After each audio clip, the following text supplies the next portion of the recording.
السلام عليك زين الأنبياء السلام عليك. بسم الله الرحمن الرحيم. الحمد لله والصلاة والسلام على رسول الله وعلى آله وصحبه ومن والاه.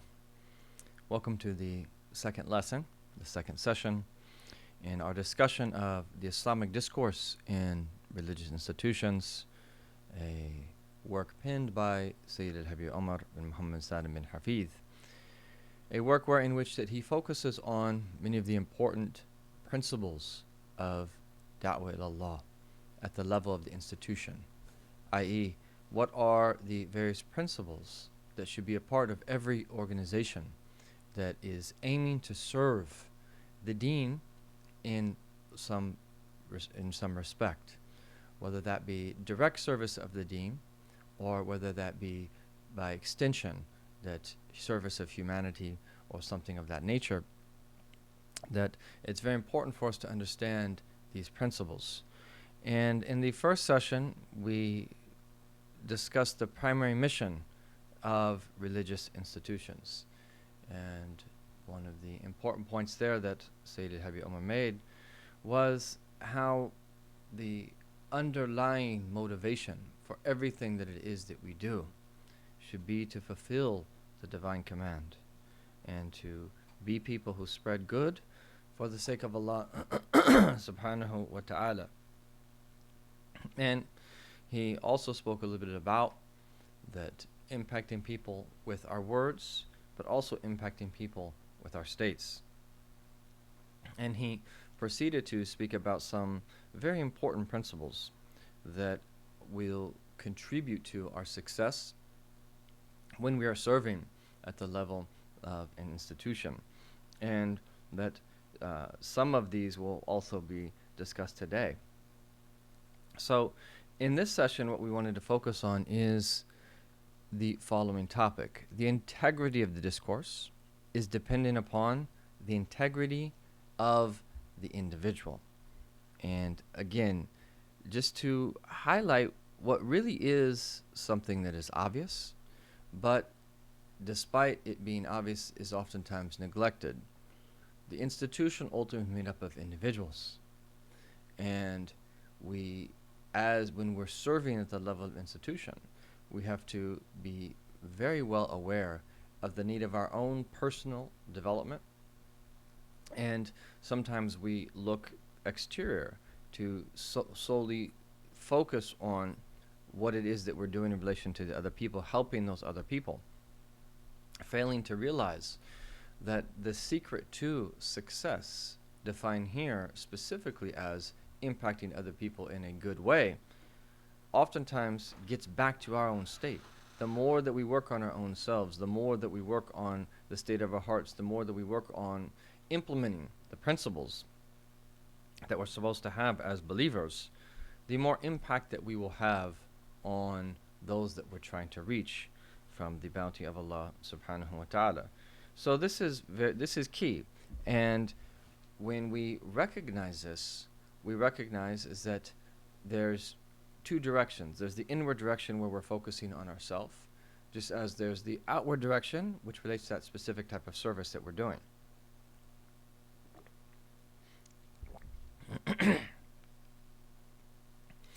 So, inshallah ta'ala, we are now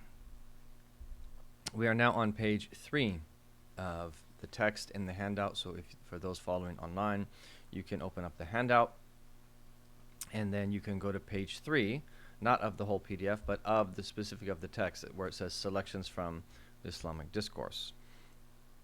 The integrity of the discourse is dependent upon the integrity of the individual. And so he says, it is clear from the book and sunnah, and from looking closely at the stories of the companions and those who followed them with excellence, that the integrity of the discourse is based on the integrity of people's actions and states, their sincerity in seeking Allah, their inward purity, and their clarity of thought. La ilaha illallah. And this is not easy to swallow at times, because when you're in the realm of service, you then realize there's a responsibility upon your shoulders. There's a certain way that you have to be. And to the degree that we are that way is to the degree that we will actually be successful in what it is that we're doing. So, embracing this responsibility, and instead of turning away from that heaviness, confronting it, and realizing is that this is in addition to the workload of all of the outward things that you're doing, recognizing that we have to work on our own selves is something that is very important.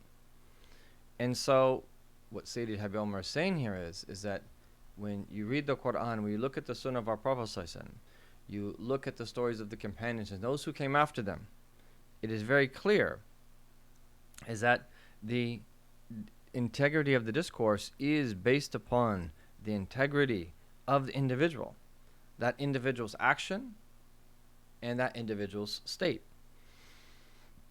And one of the amazing things about this deen, and still to this day when you visit the Muslim world and you see the preserved scholarly traditions, wherever they might be, from west to east, one of the very important things that's always a part of those scholarly traditions and those representing them is that their scholarship is combined with piety. Their scholarship is combined with taqwa, mindfulness of Allah subhanahu wa ta'ala. And in fact, is that the more scholarly that they are, the more scrupulous that they actually seem to be. The more closely that they adhere to the sacred law of our Prophet sallallahu alaihi wasallam. And I remember a story of that our teachers told about one of his teachers, Habib Umar Bin Hafiz. He was older, and his grandson was helping him remove his shirt. And his grandson was helping him pull up his shirt sleeves. And his grandson started with the right. And then his grandfather looked at him and said, "Yeah, what did he hadha naza? You're removing something. So the sunnah is to start with the left." So just that simple motion, it could have been for whatever purpose, but instead of he was that aware that no, you actually pull up your left sleeve first. Because when you remove something, the sunnah is to begin with the left. So like if you're removing your jacket, excuse me, or your shirt, you take the left side off first, and then you take the right side off. As opposed to when you wear your jacket or you wear your shirt, you put your right sleeve on first, and then you put your left side on next. But he corrected him and said, no, start lifting the left sleeve. That aware of following the sunnah of our Prophet sallallahu alaihi wasallam.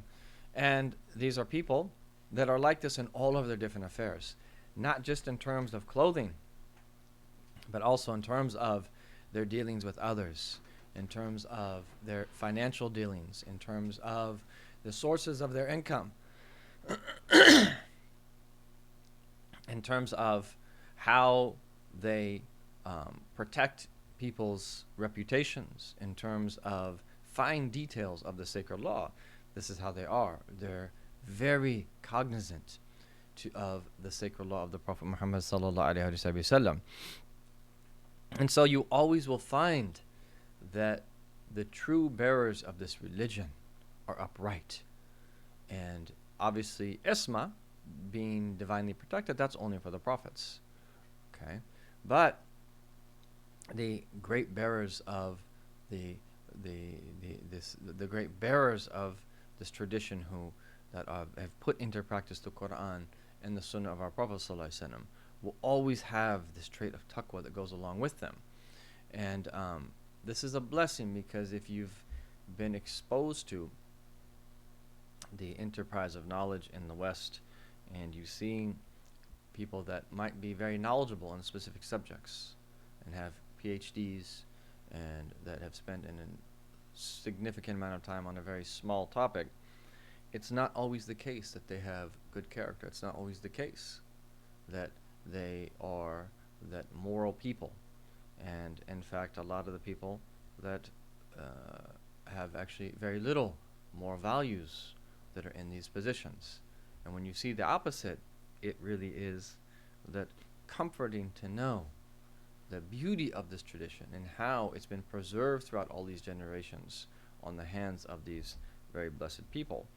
And then he mentions specifically that a few traits of them is that, again, their sincerity in seeking Allah.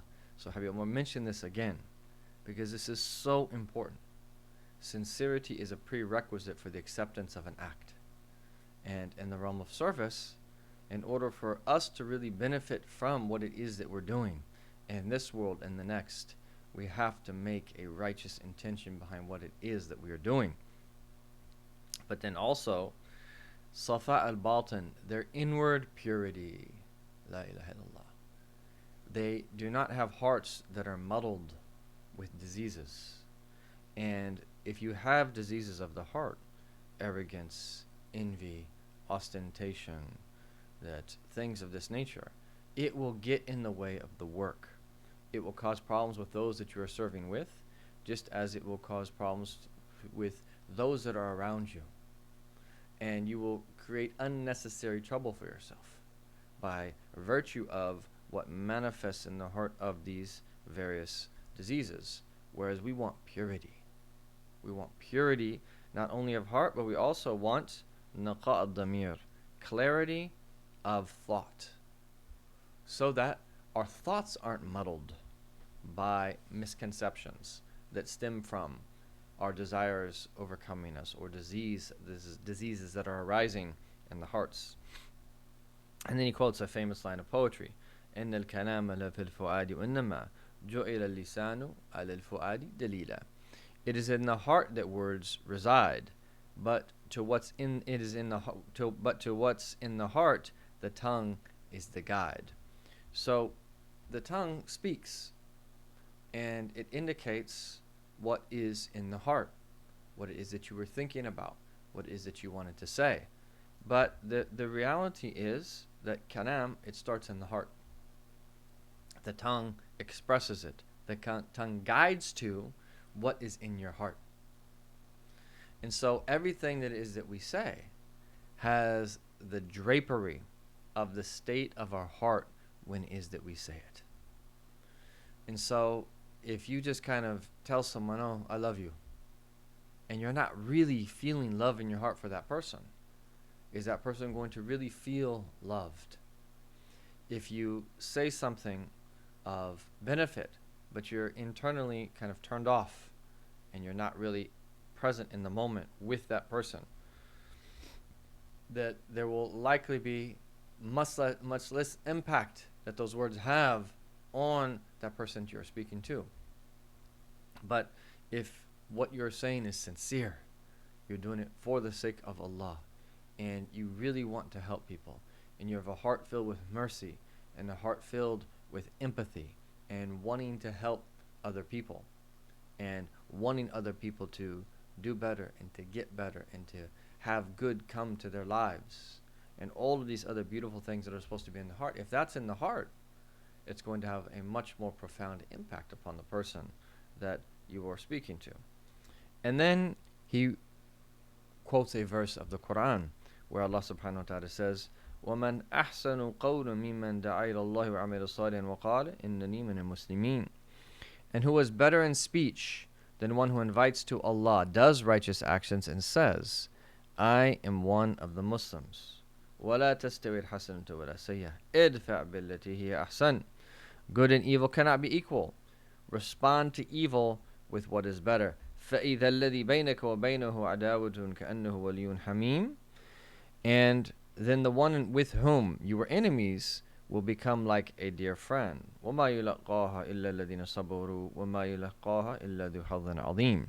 But this can only be attained by those who are steadfast in patience and by one who is immensely fortunate.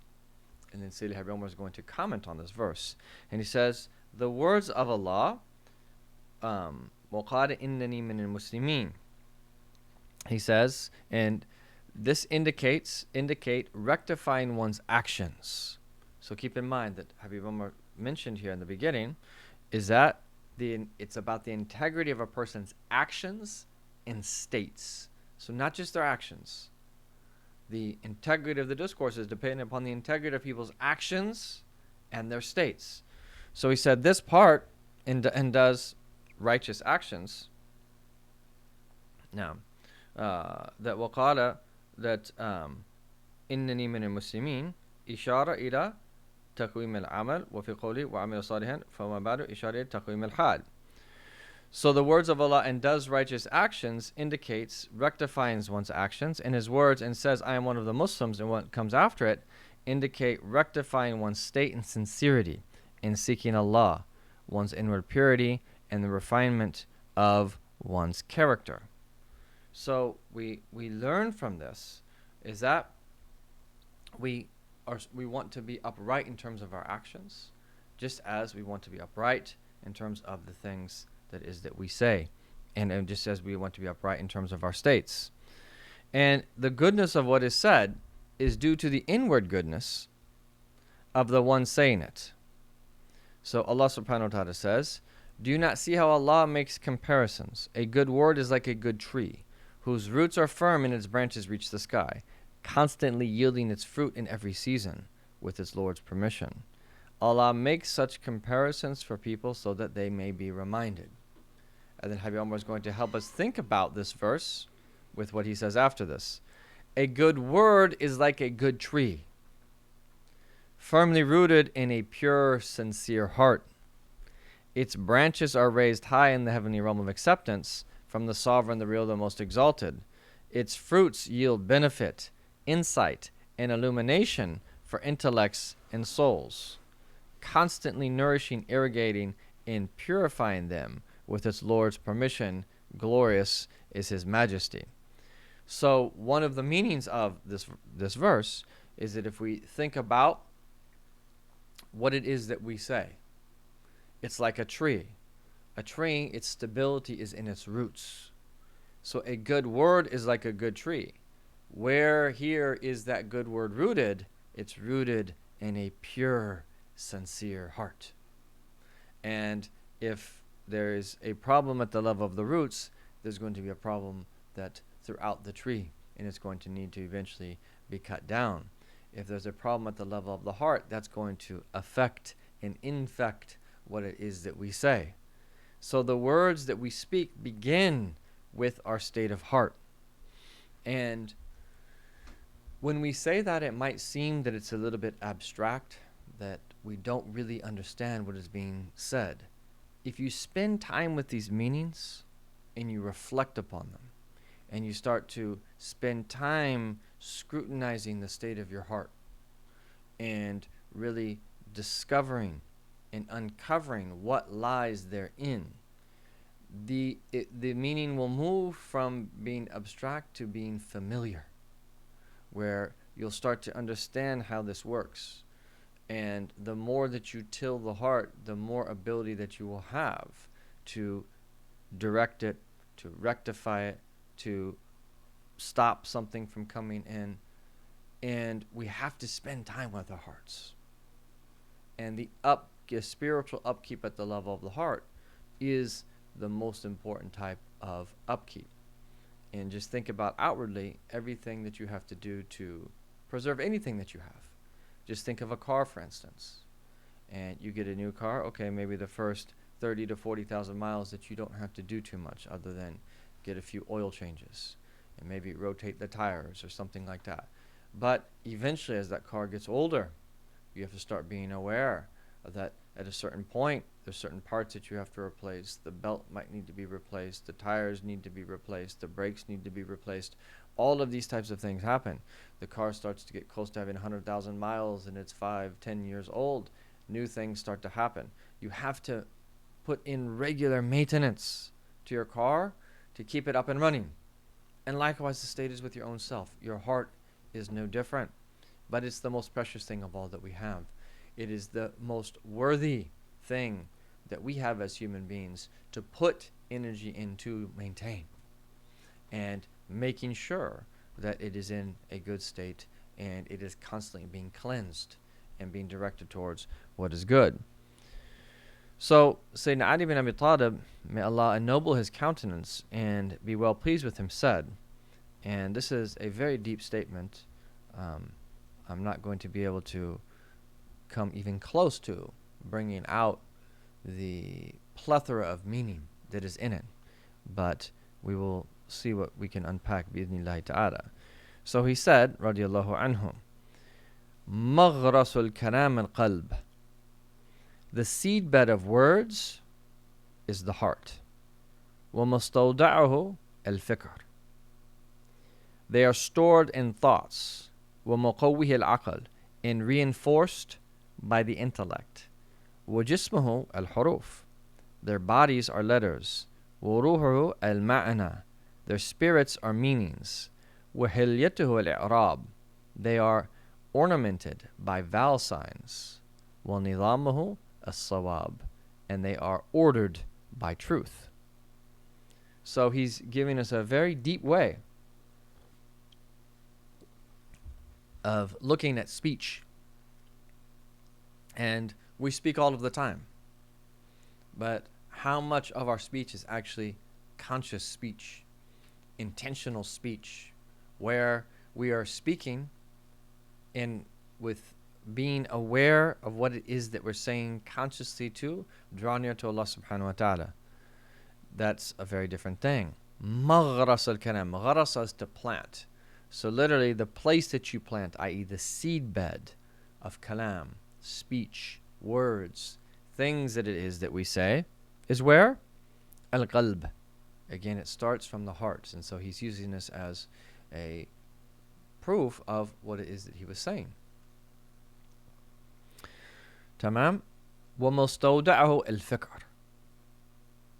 So they are stored in thoughts.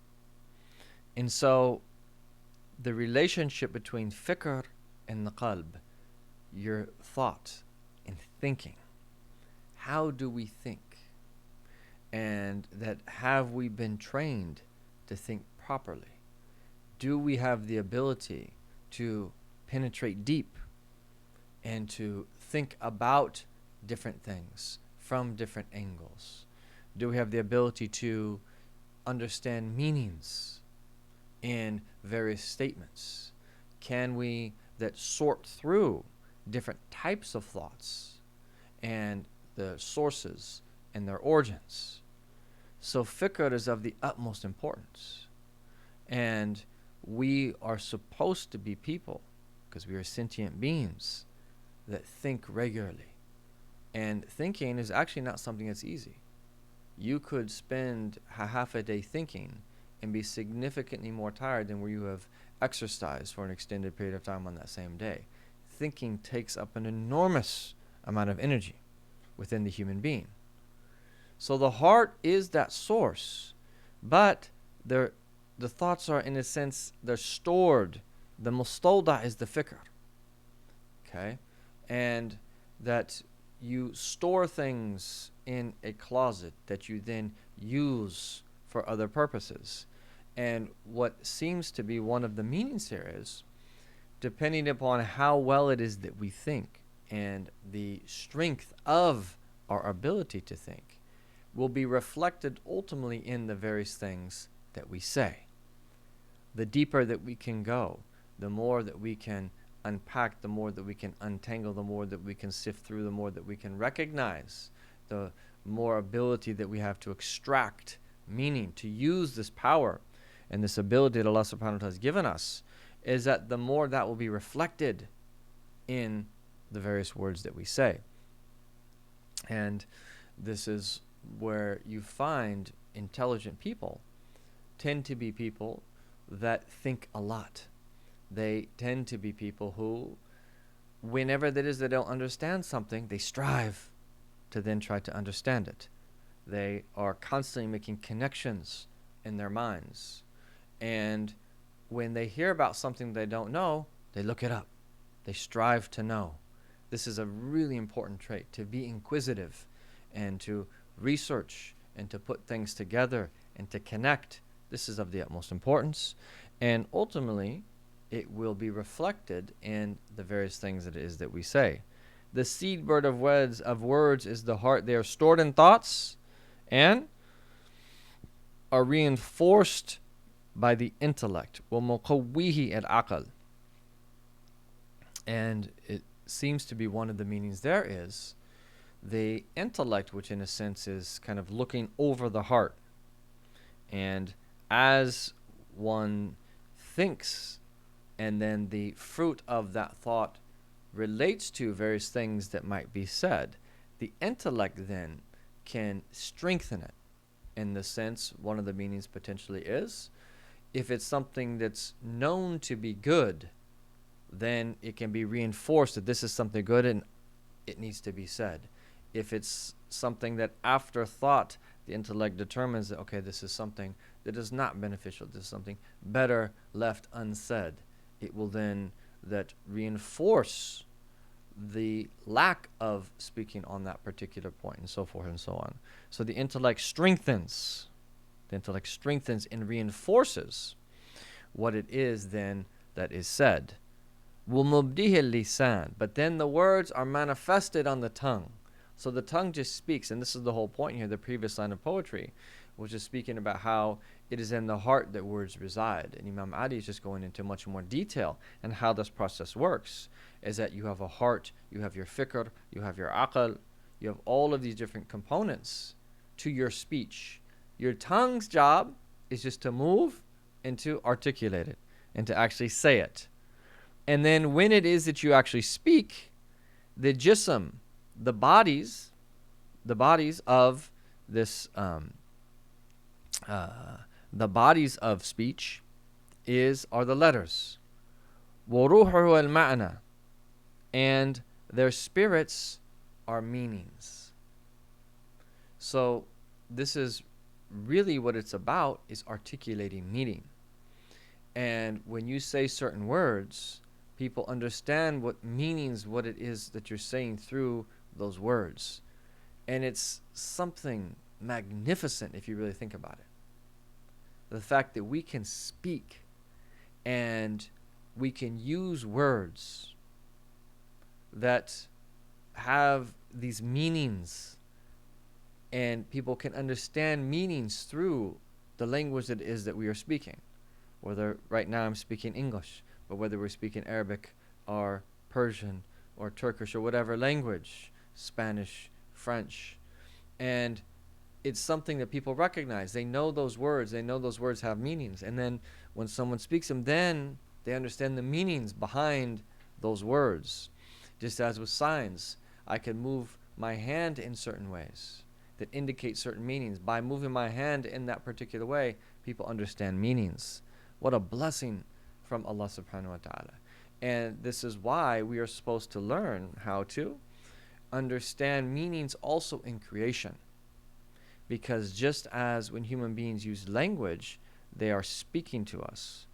Likewise, everything happening in creation is speaking to us.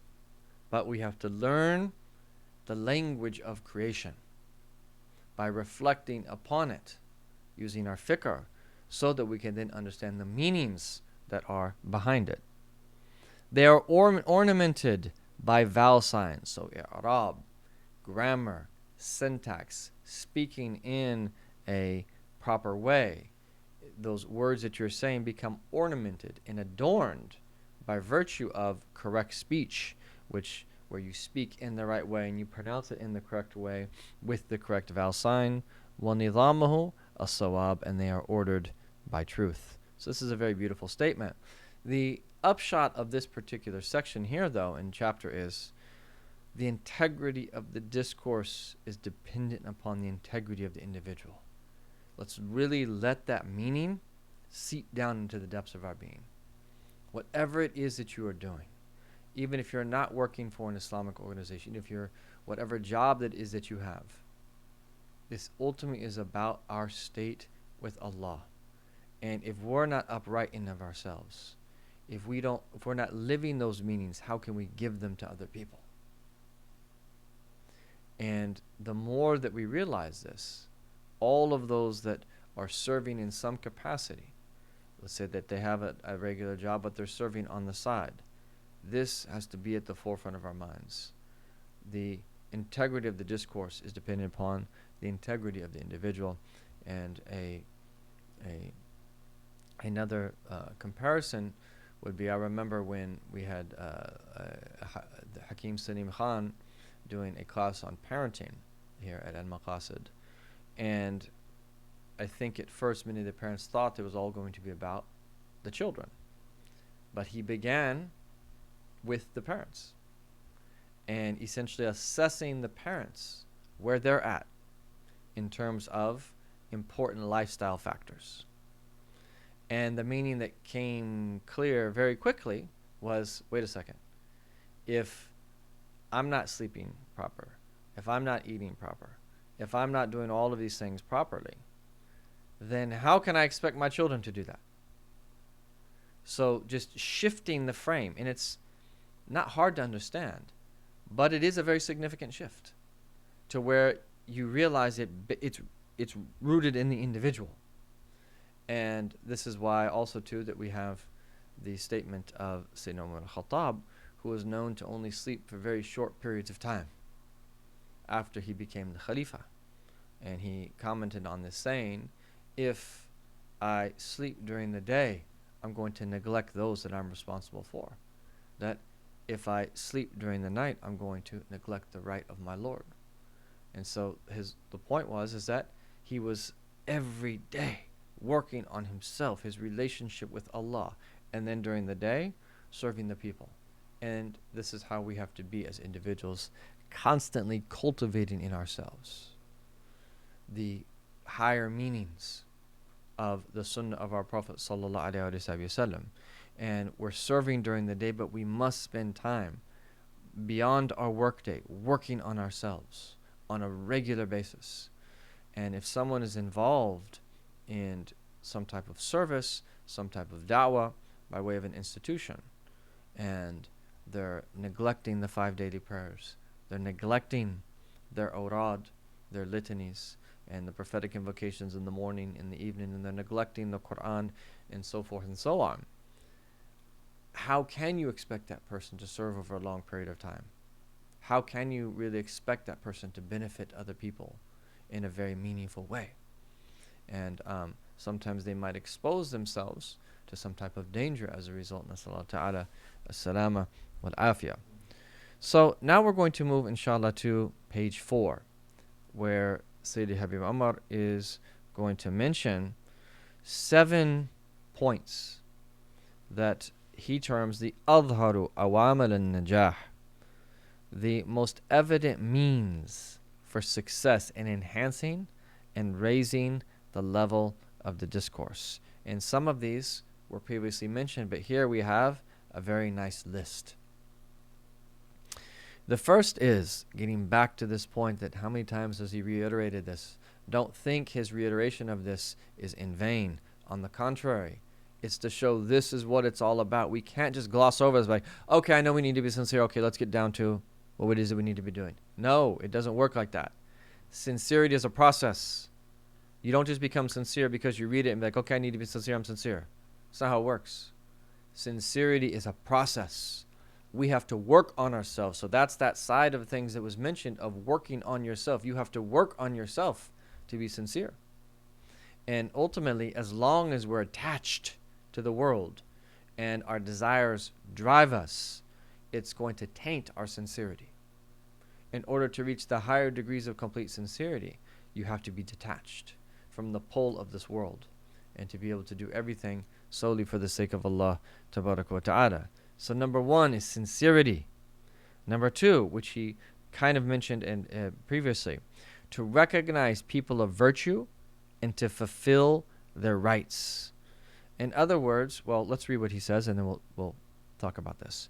The sign of a complete intellect is to praise one's contemporaries and to fulfill the rights of those who are involved in the same initiatives and fulfilling the same duty, rather than being envious of and prejudiced against them.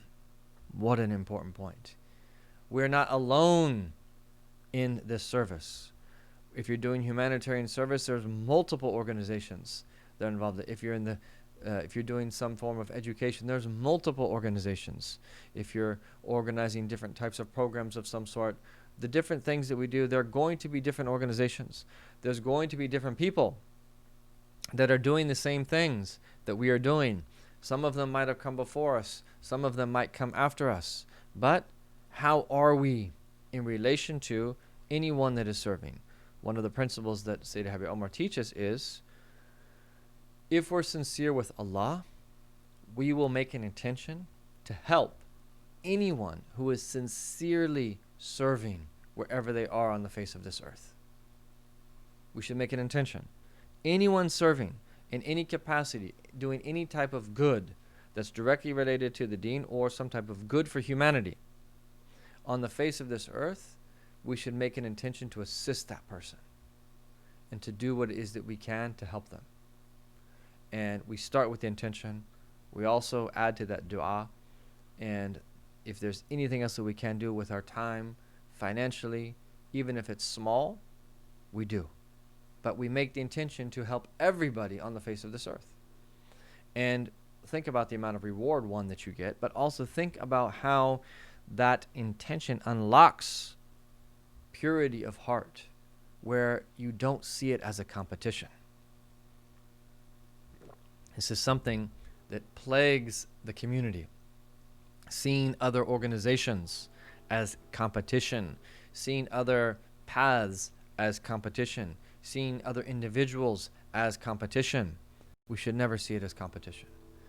You do your very best to freely give the God-given gifts that Allah has given you by some form of service, and have a good opinion of other people. Give other people their due, people of virtue, anyone that has a right upon you, people that are doing the same initiatives. Work together, network. One of the things that really keeps us from being much more efficient and much more effective in what it is that we're doing is our inability to network the way that we should. Alhamdulillah, there is some networking that's taking place in the community, but there's a lot of room for improvement. And the beautiful thing there is that you eventually realize is, I'm very limited in what I can do. And even though you want to help everyone, it's a humbling experience to just come to the conclusion that you can't help everyone. And you might be able to have a little piece. And the person that's listening can't expect to get everything from one person. But that piece that they get from you is important. That then they can put together with another piece that they can get from someone else. That they can put together with another piece that they can get from someone else. And then the picture becomes complete when they get the other pieces.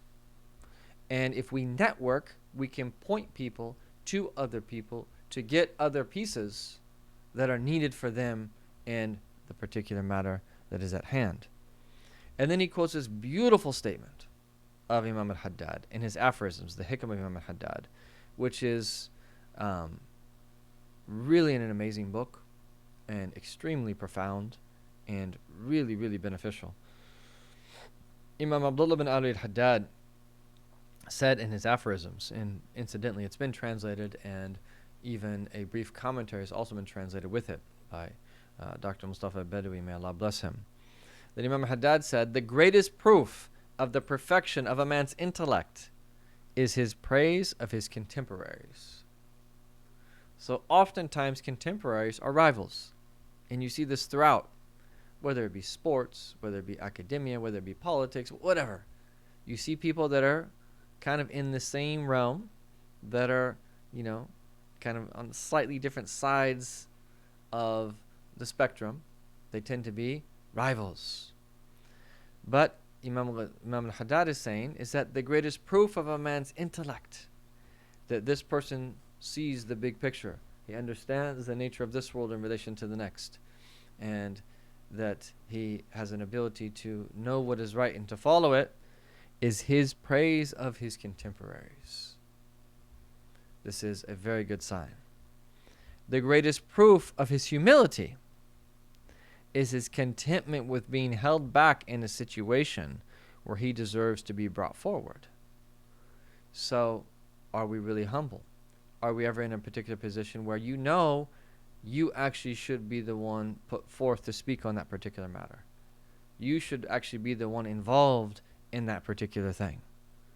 But humility, you're being content with being held back. That you weren't asked to contribute in that situation. You weren't asked to be involved in that particular thing. Even though you very well could have contributed.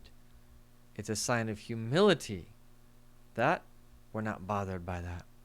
And we don't let that be a source of problems. And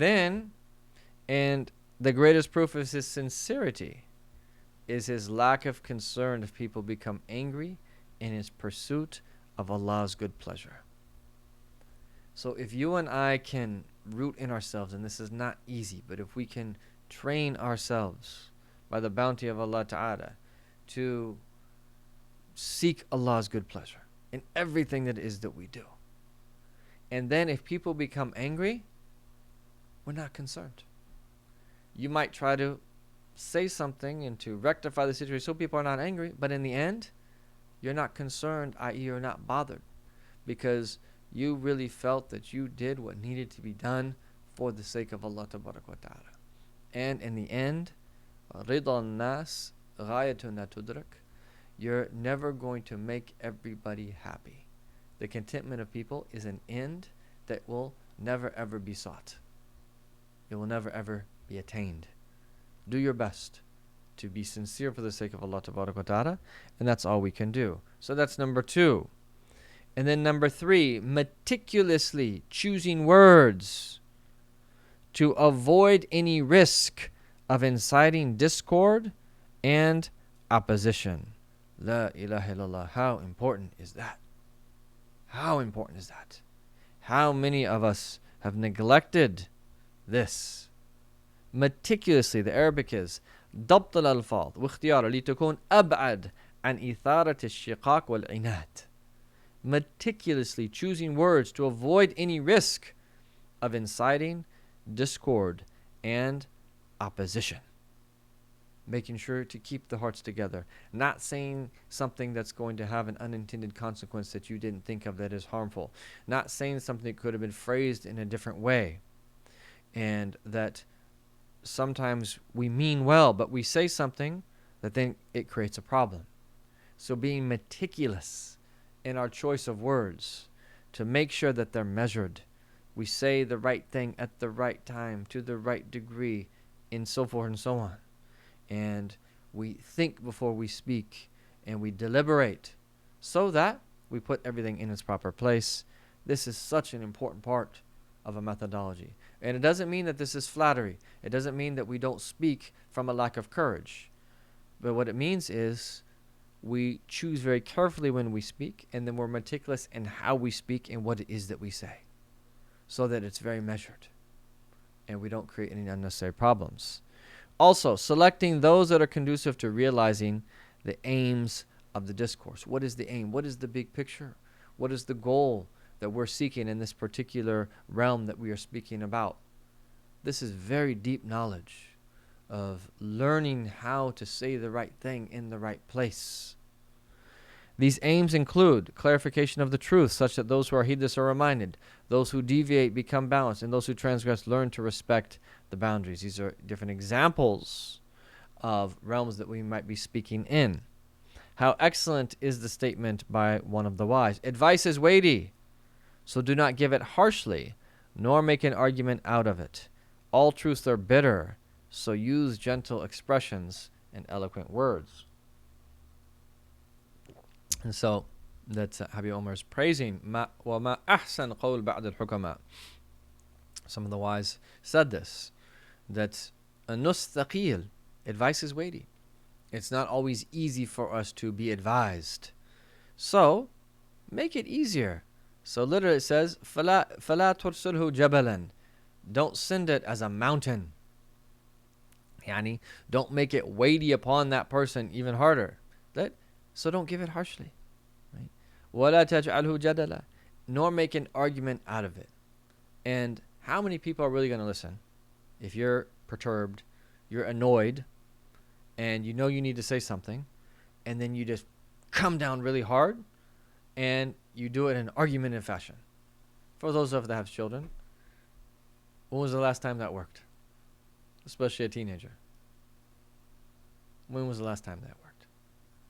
But if we calm down, we sit down, we have a discussion, we appeal to the intellect, we're balanced, we're tactful, we're reasonable, we're willing to be a little bit flexible, we're trying to meet them somewhere in the middle, if it's somewhere that we can meet them in the middle, then they tend to listen. And you hope then that even if they fall short after that, that hopefully the meaning has resonated with them and they'll come back to it at a later time. So this is a very beautiful statement. Advice is weighty, so do not give it harshly, nor make an argument out of it, and all truths are bitter. So use gentle expressions. خفة البيان وفصاحة اللسان, and eloquent words, i.e., make it easy for people to accept your advice. Make it easy for people to accept the truth. Don't make it hard. That's number 3. Number 4, grasping the various important aspects of the subject under discussion. This is so important. And whenever we are talking about something, whatever that thing is, so you're trying to, something happened in a foreign country where you now want to send aid to those people, or that there's something needs to be done about a particular matter domestically, and that you want to help in that particular regard. Whatever it might be, whatever your institution is serving, whatever you're doing as an individual, to try to understand what's called isti'ab al-masala, is that to try to look at that thing from multiple perspectives. This is very important. The more knowledge that we have about something, the better decision that we'll be able to make regarding it. And it could just be something that, like, as simple as you have a property and you want to build something, or you want to fix something. There was something that happened, now you want... The more knowledge that you have, if you ask one person, I might say, no, this is the only thing that you can do. But if you ask multiple people, I say, no, this is an option, this is an option, this is an option, that is an option. The more that you can understand that different aspects of the subject under discussion, the more that you're going to be able to make a correct decision, and the more then that you're going to be able to that tactfully deal with those who are involved with the decision. And you'll be able to help them see things from other viewpoints as well, whereas they might have been fixated on one thing alone. This is very helpful, and at the realm of serving the da'wah at the level of institutions, but it's also an important principle that's helpful in life. The more knowledge that we have about something, the better that we'll be able to judge on that particular matter. But this requires consulting multiple people that can give good feedback on these particular aspects. Number 5, taking into consideration all of the different valid madhabs, i.e. the schools of thought that are based upon the reliable scholarly methodologies, acknowledging the full breadth of the Sharia. And so that it's understood here by Habib saying this is that everything has to be in line with the Sharia. But it doesn't have to be in line with one particular school. And just as it's a mistake to say that either to not consider the sacred law at all, or to just fall into what is called tatabbu' al-rukhas and to take the easiest position in everything, or to, it's just as it's a mistake as well to not adhere to a particular school, it's also a mistake to confine all of those that are working in the sphere of the da'wah to one particular school. And there are different schools. And yes, as an individual, we should commit to a particular school.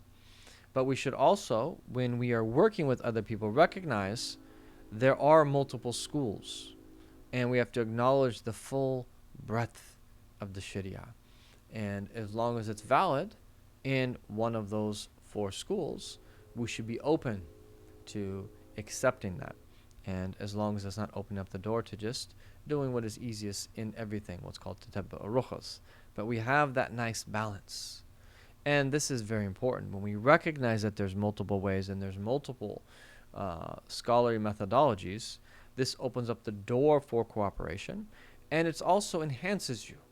You might have a specific way, and that's fine. Stick to that way, because it actually could be harmful for you to leave your particular way to try to take on other ways, because you might not have knowledge of those other particular ways. Stick to your particular way, but be open-minded that there are also other valid methodologies and valid ways as well.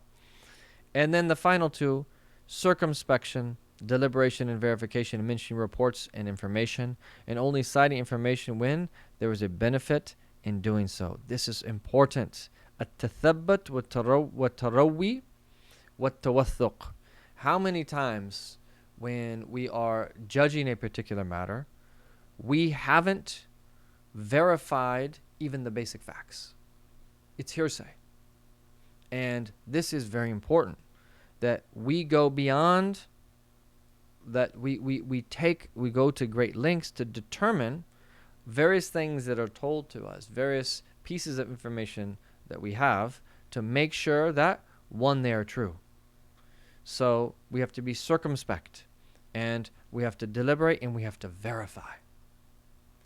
And once that's done, then we only cite what information is needed in relation to that, what it is that the topic that is that we are treating. This is very important. And so if we hear things about a different organization, oh, they do this, it could be complete hearsay. We need to make sure that that's actually the case. That if you hear about a particular individual, he did this or he thinks this, we need to verify that. And so we build our opinions based upon solid information, and we don't end up making mistakes in judgment as a result of that not having the complete picture, or that having some of the basic facts incorrect. And then finally, avoiding mentioning the names of individuals and groups critically unless there is a clear need. The Sunnah provides a preferable alternative option to say instead, what is the matter with those who do such and such, or who say such and such? ما بال أقوام يفعلون كذا وكذا أو كذا يفعلون كذا أو يقولون كذا. Now, and this is the Sunnah of our Prophet ﷺ, is that those who do such and such, leaving it general. And this is one of the amazing things about the teachers that we were blessed to study with.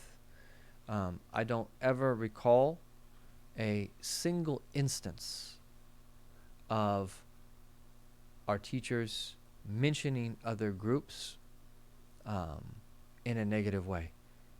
I don't recall a single instance in any class, private or public, where they spoke ill of an individual or they spoke ill of a particular group by name in all of the years. And that's amazing. And essentially these are people that are, putting the Sunnah of our Prophet ﷺ into practice. It's not from the Sunnah to argue with the Sunnah, but it's from the Sunnah to inform about the Sunnah. And the only one time that I've heard my teacher respond to an individual when he was asked about a specific individual in a particular place, and he responded because he was asked by a group of people about. Other than that in and of itself, we speak in terms of principles. We speak in terms of what it is that we want to be. If you need to clarify the truth, is that you do so in a general way, without mentioning individuals, without mentioning names of groups, names of organizations. We don't want to be like them. There's no need for the mentioning of any organizations or the mentioning of any individuals.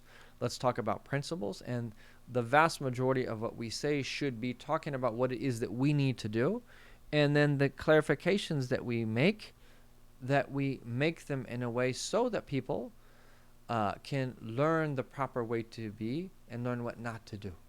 But if we put everything in its place, we realize is that the basis of all of this is love and mercy.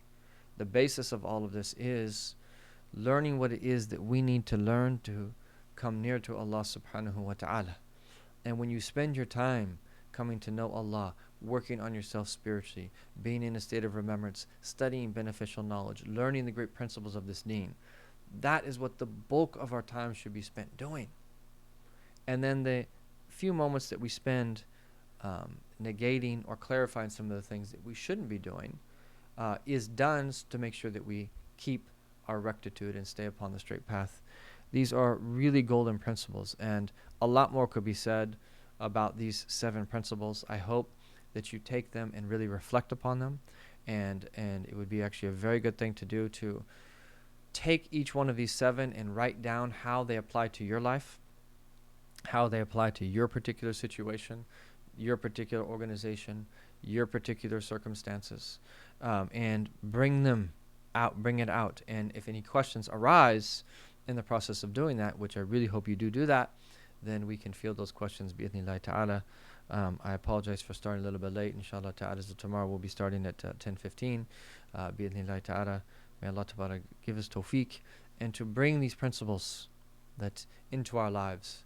Because if we bring these principles into our lives and the lives of our organizations, we will see the fruits. We will be more impactful for the sake of Allah subhanahu wa ta'ala, and more benefit will be brought. May Allah ta'ala give us tawfiq.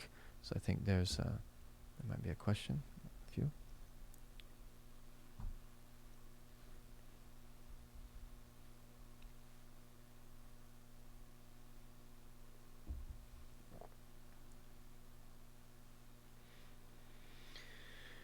Advice for Muslims working in social justice, general activism, and with organizations that don't really focus on Islamic principles and higher callings that ground their intentions. There tends to be an over-reliance on our agency and efforts to make change in the world. And, well, I think that you've almost answered your question in your question. And it's like, that might be the case where a Muslim is working in a different organization where there's a significant amount of non-Muslims around him or her, and that they're working for some type of cause for humanity. And I think this is precisely why this is so important. This is why we have to bring these principles to our work. And whether we're specifically working in a situation like this, or even in other situations, there's a lot of other people, even outside the confines of social justice, that they might have over-reliance on their agency as well. That's not just in the realm of social justice. And this is where these principles are so powerful, is that we learn the importance of submission to Allah. We learn the importance of trust in Allah, the importance of scrutinizing our intentions, working on ourselves.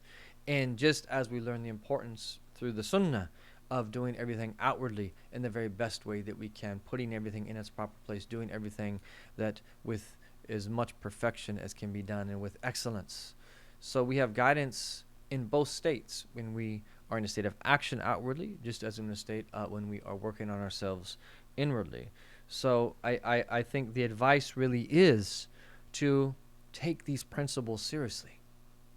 And if you're working in some type of organization like the one mentioned, map it out on paper. Write down your thoughts. What is your intention? What are the things that you need to be aware of? And by writing it down, it helps you to go back to it, where then you can go back and make that intention every day. It helps sort your thoughts out. And what are some of the things that you need to be aware of? What are some of the things, what are some of the positives? What are some of the challenges? If you write this down, then you can then apply the principles to that. But I would say in general, for those working in this realm that was mentioned here, but also in any organization, prayer has to be the heart of everything. The 5 daily prayers. Dua. Dua is not just like, oh, brother, I do dua. Yani, dua in the way that our Prophet taught us, day in and day out, throughout the day, at night especially. You have to have time when you're working outwardly that you give to working on yourself and that cultivating the relationship with your Lord subhanahu wa ta'ala. So that would be just a very brief response to that. How does one not go into spiritual darkness? When one is involved in community building and you are amidst of people who are spiritually struggling. This is very important. Everybody needs teachers, just as if you're going to become an architect, you have to have a teacher who teaches you how to be an architect. If you're going to become a tile layer, you have to be an apprentice that learns from a master tile layer. To take the spiritual path seriously, you need to have teachers who can teach you regularly. You need to have a source that you go back to regularly. And that source is a source of strength for you. just by virtue of the connection, but also by virtue of the learning that takes place regularly from that source. And you have to also build your spiritual immune system in the way that was mentioned, by praying, by doing the prophetic invocations in the morning and evening, by making sure to spend a little bit of time at night alone, by teaching yourself to rest and to not overdo it. If you do all of this, you'll build up your spiritual immunity. And your spiritual immunity is what's going to help you from going into spiritual darkness. And when you're amidst people that are spiritually struggling, that's what's going to help you. Because when your spiritual immunity is built, you'll realize is that everything is from Allah subhanahu wa ta'ala. And you'll be strong as you interact with other people, able to maintain and to also help other people. And then if it reaches a point where you need to take a little bit of time off, don't hesitate to do so. Don't overdo it. Take the time off. Have the necessary breaks. I know someone, for instance, who's involved in that counseling a lot of people. They go 2 weeks on and they have to take a whole week off. 2 weeks on and they take a whole week off. Just to work on themselves. And then they get back to the work. So we have to balance this and to put everything in its proper place through spiritual wisdom and through also other principles like balance and so forth that will help us through this. What is the best way to deal with people close to you who are negative and complain a lot, and their negative is hard to listen to and brings you down? We have to be careful falling into the trap of also being negative in relation to their negativity. So if we always just say, you're constantly negative, like us pointing out their negativity doesn't usually help. It usually spirals down where it brings more negativity. And I think that the best way there really is to try your best to just be positive. And when you see negativity, try to change the tone of that conversation. Maybe you don't necessarily respond to everything. Maybe there is a way gently for you to give them a little bit of advice.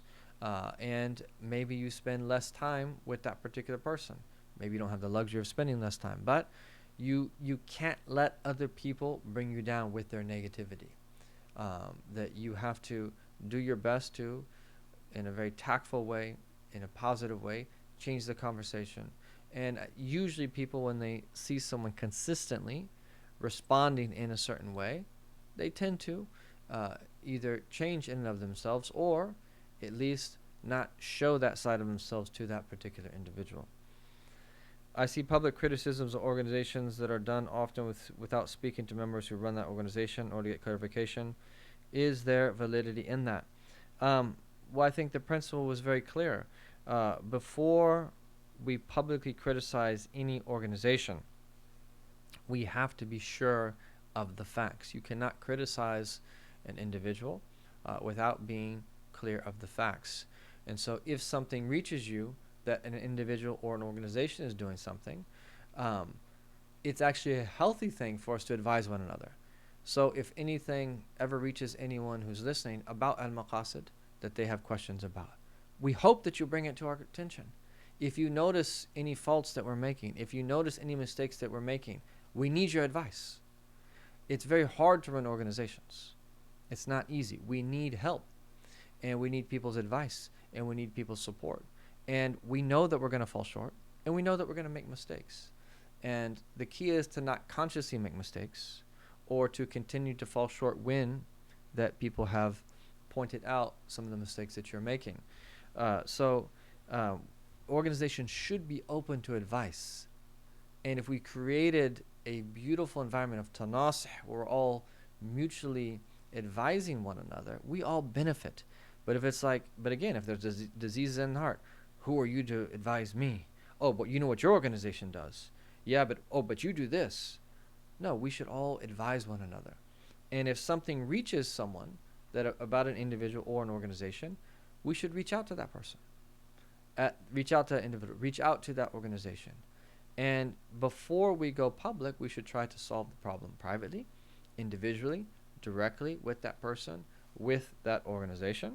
And then only when there's absolutely we're sure of the facts, there's absolutely no response, and that we feel that there needs to be a warning so that people don't get harmed by an individual or an organization, do we go public with it? That's the general rule there on how we would deal with situations like that. During the lesson, you talked about being meticulous. How does one get trained in being meticulous, especially when one hasn't had this straight? Are there resources, class, book, etc.? So I would begin by, when this book comes out, I would purchase this book. This book is a good starting point to open up the doors for many of these principles, being meticulous in terms of what we say, that being one of them. But the way that we would train ourselves to do that is to really think deeply about our organization, our particular service, the bigger picture, and be aware of the fact that we need to be meticulous. And then once we start being aware of the fact that we need to be meticulous, then we will naturally start to notice more what it is that we're saying. And so you're not going to get the solution to you're not going to figure out overnight how to be meticulous in everything that is that you say. That's a process. It starts with awareness that you need to be meticulous. And then you work on yourself little by little. And when you have questions about whether you said the right thing or not, then you seek advice. You ask those that are around you. And you always try to relate what it is that you're saying in that moment to the bigger picture. The bigger picture of us ultimately serving to draw near to Allah Ta'ala, and that we're returning unto Him. And then that the smaller aspect of that bigger picture of that the purpose of the organization in itself, in the greater, that ecosystem in which it exists, i.e. that, let's just take the United States of America as an example, all of the different organizations and Muslims living here and all of the issues that are facing Muslims and all of these different things that are needed. If you're aware at kind of that larger scale, kind of the smaller dimension of the bigger picture, as we just said, you'll be much more tolerant and much more careful, because you'll realize it's not just about what it is that you're doing. There's thousands of people doing great work. And the key is to support that great work and to help direct it in the very best of ways, to network, as we mentioned, and tying the individual things that you're saying to that bigger picture is the process. In terms of specific books, what else would you recommend?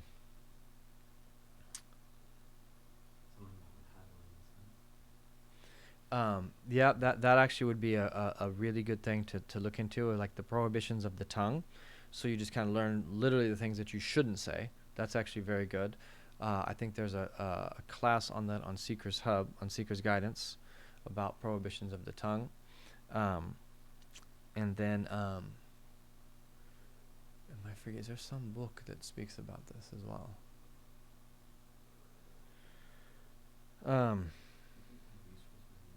Yeah, maybe if something comes to mind, nothing's coming to mind directly on how to do that.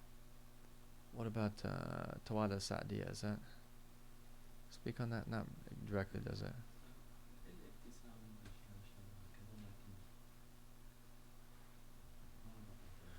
What about how to win friends and influence people?